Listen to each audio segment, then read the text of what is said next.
Have you heard about cellular manufacturing and office work cells? Let's explore how this concept can improve your operations. A cell is an arrangement of people, machines, materials, and methods with the processing steps placed right next to each other in sequential order. This helps to reduce waste and increase efficiency. By moving from a functional layout or departmental approach to a cellular approach, much waste can be avoided. This includes overproduction, excess inventory, more transportation than necessary, defects being detected later in the process and affecting more units of work, and more issues.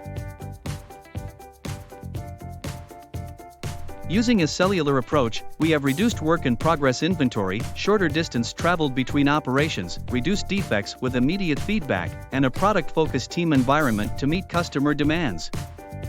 This approach can also be used in an office environment. Having cross-functional teams work in cells reduces the same types of waste.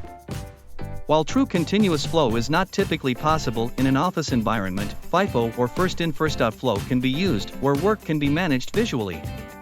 One example of managing work visually is using a kanban board. If you're interested in learning more about cellular manufacturing and work cells, visit our website at emsstrategies.com and contact us. We would be happy to help.